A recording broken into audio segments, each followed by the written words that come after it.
आज आपल्या जीवन प्रगती शिक्षण संस्था नांदुरघाट या संस्थेला 63 वर्षे पूर्ण झालेली आहेत. सन 1960 साली या संस्थेची स्थापना ह्या नांदुरघाट या गावी झाली. आणि स्थापना करणारे कोण होते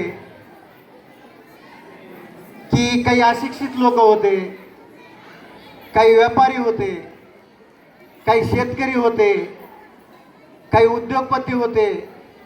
आणि ह्या लोकांना आपल्या या परिसराचा विचार करून ही संस्थेची स्थापना नांदुरघाटमध्ये केली. आणि या संस्थेमुळं जो नांदुरघाटचा जो परिसर आहे, या परिसरामधील जेवढेही व्यक्ती नोकरदार आहेत, मोठ्या मोठ्या हुद्द्यावर गेलेले आहेत, हे सगळे या शाळेतून तयार झालेले विद्यार्थी. आज आम्ही पण या ठिकाणी जेवढे काही कर्मचारी आहेत, हे कर्मचारी ह्या शाळेचेच विद्यार्थी. जवळजवळ 80% कर्मचारी आपले या जीवन प्रगती विद्यालयाचे.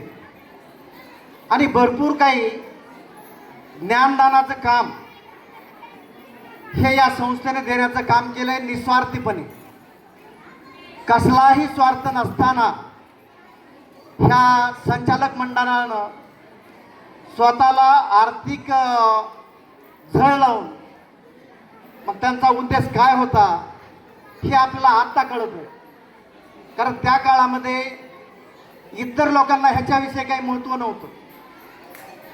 आणि विशेष म्हणजे 1960 मध्ये ज्यावेळेस या संस्थेची स्थापना झाली, त्यावेळेस जेवढे काही आपले कर्मचारी आहेत, हे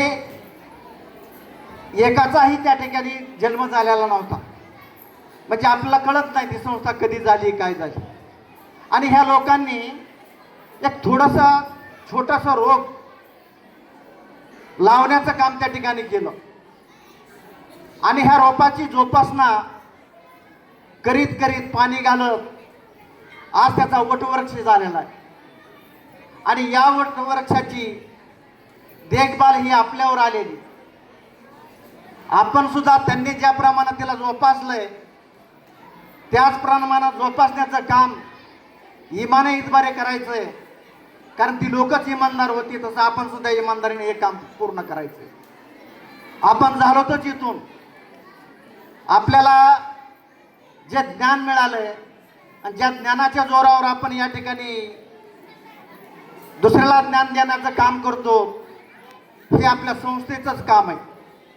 म्हणून आज जे ह्या जीवन प्रगती शिक्षण संस्थेला लाभलेले संचालक मंडळ आहे, त्याच्यामध्ये जीवन प्रगती शिक्षण संस्थेच्या अध्यक्षा सावित्रीबाई गणपतराव मोराळे, सचिव माधुरीताई मोराळे, आधारस्तंभ राजेशजी मोराळे यांनी हे टिकवण्याचं काम अत्यंत मनोमन घेतलेलं.